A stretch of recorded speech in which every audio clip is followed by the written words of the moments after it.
Hello viewers, welcome to TNPSC Shortcuts by Deepa. So இந்த வீடியோவில் பார்த்திங்கன்னா பொறையுடைமை அதிகாரம் திருக்குறளில் இருக்கக்கூடிய பொறையுடைமை பற்றி நம்ம ஆல்ரெடி படிச்சுட்ருக்கோம் இல்லைங்களா. அதில் ஆல்ரெடி 8 திருக்குறள் வந்து நம்ம கம்ப்ளீட் பண்ணிட்டோம்.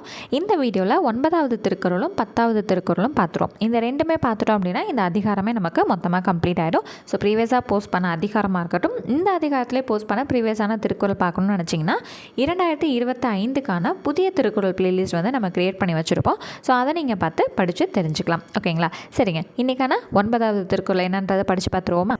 வாங்க, என்ன கொடுத்துருக்காங்கன்னு ரீட் பண்ணி பார்க்கலாம். துறந்தாரின் தூய்மை உடையார் இறந்தார்வாய் இன்னாச்சொல் நோர்க்கிற்பவர். ஸோ மறுபடியும் ரீட் பண்ணுவோமா? துறந்தாரின் தூய்மை உடையர் இறந்தார்வாய் இன்னாச்சொல் நோர்க்கிற்பவர். துறந்தாரின் தூய்மை உடையர் இறந்தார்வாய் இன்னாச்சொல் நோர்க்கிற்பவர். சரிங்க, சரி, திருக்குறள் என்ன இருக்குது, வார்த்தைகள் என்னங்கிறத கொஞ்சம் லைட்டாக உள்வாங்கியிருப்பீங்க. இப்போ பொருள் என்ன கொடுத்துருக்காங்கன்னு பார்த்துட்டு இதுதான் இதோட அர்த்தம் அப்படிங்கிறத தெரிஞ்சுக்கலாமா? சரி, என்னன்னு பாருங்கள். வரம்பு கடந்து பேசுவோரின் தீய சொற்களையும் பொறுத்து கொள்பவரே பற்றற்ற துறவியரின் மேலானவர். வரம்பு கடந்து பேசுவர்னா என்னதுங்க அர்த்தம்? ஸோ யார் வேணால் என்ன வேணால் பேசிடலாம் அப்படிலாம் கிடையாது இல்லைங்களா. ஸோ இப்போ மற்றவங்க கூட பேசும்போது நமக்குன்னு ஒரு லிமிட் வந்து இருக்குது.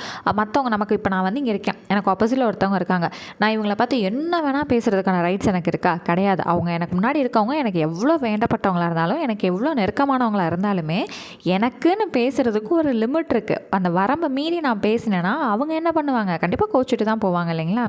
கோச்சிட்டு போகலாம், சண்டை போடலாம், என்ன வேணாலும் நடக்கலாம். ஸோ அதுக்கு பேசுகிறதுக்குங்கிறதுக்கு கண்டிப்பாக ஒரு வரம்பு இருக்குது. யார்கிட்ட வேணாலும் நம்ம பேசலாம், ஆனால் என்ன வேணால் பேசலாம் அப்படிங்கிற ஒரு விஷயம் கிடையாது. கண்டிப்பாக பேசுகிறதுக்குங்கிறது ஒரு வரம்புங்கிறது இருக்குது.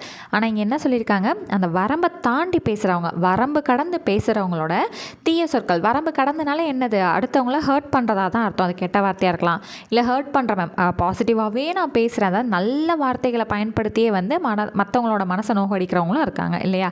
ஸோ அந்த மாதிரி வரம்பு கடந்து தீய சொற்களையும், அதாவது வரம்பு கடந்து பேசுகிறவங்களோட தீய சொற்களையும் பொறுத்து கொள்கிறவங்க யாரை விட மேலானவங்கன்னு சொல்லியிருக்காங்க? பற்றற்ற துறவியை விட வந்து மேலானவங்க அப்படின்னு வந்து சொல்லியிருக்காரு. சரி, இப்போ சொற்பொருள் பார்ப்போமா? துறந்தார் அப்படின்னா பற்றினை விட்டவர். அடுத்து இறந்தார்னா வரம்பு கடந்தவர். இன்னா அப்படின்னா தீய. அடுத்து லாஸ்ட் ஒன் நோர்க்கிற்பவர் அப்படின்னா பொறுப்பவர். சரிங்களா. ஸோ துறந்தார்னா பற்றினை விட்டவர், இறந்தார் அப்படின்னா வரம்பு கடந்தவர், இன்னா அப்படின்னா தீய, நோர்க்கிற்பவர்னா பொறுப்பவர். சரி, இப்போ இலக்கண குறிப்பு என்ன கொடுத்துருக்காங்க? இறந்தார், துறந்தார், நோர்க்கிற்பவர். ஸோ இந்த மாதிரி வந்துருச்சுன்னா அது என்னதுங்க? வினையாளனியும் பெயர்கள்.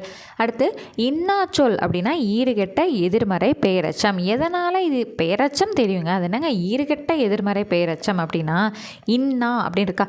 இப்போது குயில் வந்து கூவும்னு சொல்லலாம், கூவாதுன்னு சொல்லலாம். அப்போ கூவா குயில் அப்படின்னு வருதுன்னு வச்சுக்கோங்களேன். அப்போ இது என்னது? அதோட நெகட்டிவ் சைடை நம்ம சொல்கிறோம். அப்போ அது என்னது? எதிர்மறை. அப்போ அதே போல் தான் இனிமை இல்லாத இன்னா அப்படிங்கிறப்ப இனிமை இல்லாதப்ப இன்னா அப்படிங்கிறது எதிர்மறையாக வந்திருக்கு. அப்போ அது என்னது?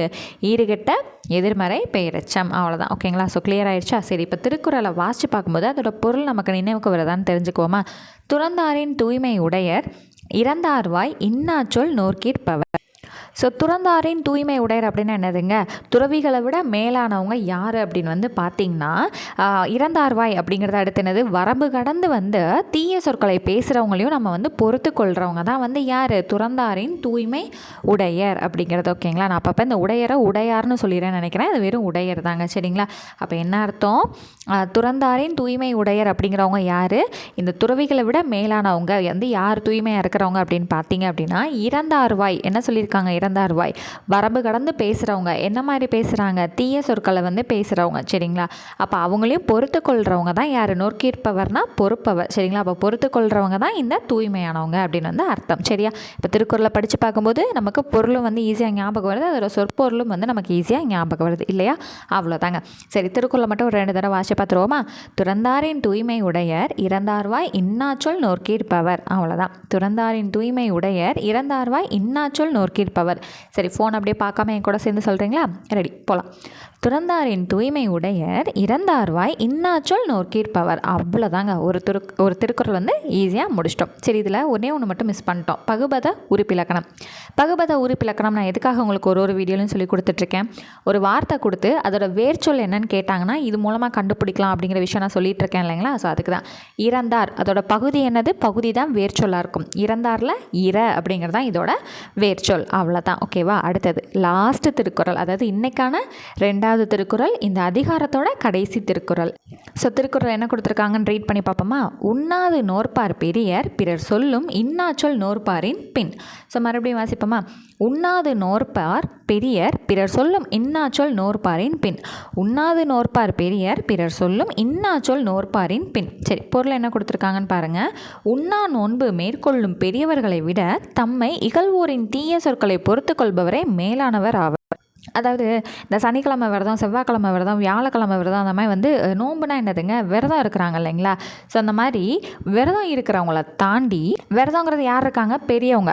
இந்த மாதிரி விரதம் இருக்க பெரியவங்களை தாண்டி தன்னை வந்து இகழ்கிறவங்களையும் பொறுத்து கொள்கிறாங்க பார்த்தீங்களா, அவங்க தான் வந்து மேலானவங்க.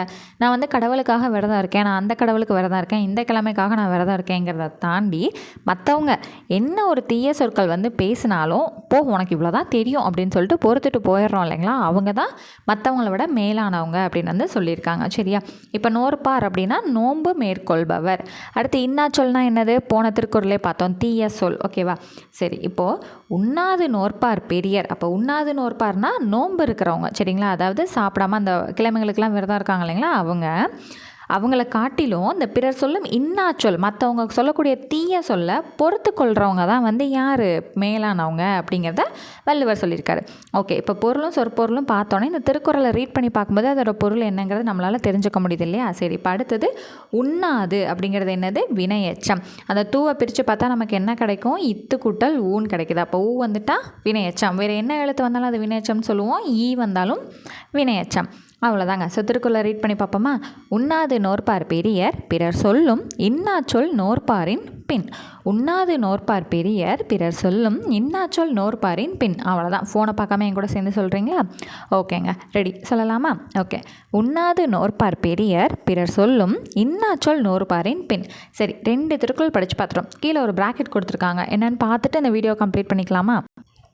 என்ன கொடுத்துருக்காங்க பாருங்கள். இவ்விரு குறட்பாவும் பிறரின் இழி சொற்களை பொறுத்து கொள்ளுதல் பற்றி கூறுகின்றன. என்ன சொல்லுதான், மற்றவங்க என்ன தான் இழிவாக பேசினாலும் இழிவுக்குள்ளே என்ன வந்துடும், அந்த தீய சொல் அந்த மாதிரி விஷயங்கள் எல்லாமே வந்துடுது இல்லையா.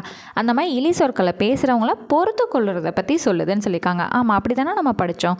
சரி, என்னென்ன குறள் படித்தோம் அப்படிங்கிறத ஒரு தடவை வாசித்து பார்த்துருவோமா. துறந்தாரின் தூய்மை உடையர் இறந்தார்வாய் இன்னாச்சொல் நோர்க்கீர்ப்பவர். அப்படி தான் சொன்னாங்க. வரம்பு கடந்து பேசுகிறவங்க என்ன தான் பேசினாலும் நம்ம அதை பொறுத்துக்கிட்டோன்னா நம்ம தான் மற்றவங்களோட மேலானவங்கன்னு சொல்லியிருக்காங்க. அடுத்தது உண்ணாது நோற்பார் பெரியர் பிறர் சொல்லும் இன்னாச்சொல் நோற்பாரின் பின். ஸோ என்ன அர்த்தம், நோன்பு இருக்கிற பெரியவங்களை விட மற்றவங்க வந்து இழிவாக பேசக்கூடியதை பொறுத்து கொள்ளிட்டு போகிறவங்க தான் மற்றவங்கள விட மேலானவங்க அப்படின்னு சொன்னாங்க. அப்போ இதோட அர்த்தம் கரெக்டாக இருக்கா. இந்த 2 திருக்குறளும் என்ன சொல்லுது, பிறர் வந்து இழிச்சொற்களை பேசுகிறத பொறுத்து கொள்ளுதல் பற்றி நமக்கு எடுத்துரைக்குது அப்படின்னு சொல்லியிருக்கு. அவ்வளோதாங்க. ஸோ இதோட நமக்கு எந்த அதிகாரம் முடியுது, பொறையுடைமை அதிகாரம் மொத்தமாக நம்ம கம்ப்ளீட் பண்ணிட்டோம். ஸோ இந்த அதிகாரத்தில் நம்ம 10 திருக்குறள் பார்த்ததோட மொத்தமாக ப்ரீவியஸாக ஒரு அதிகாரமும் நம்ம ஆல்ரெடி படித்தோம் இல்லைங்களா.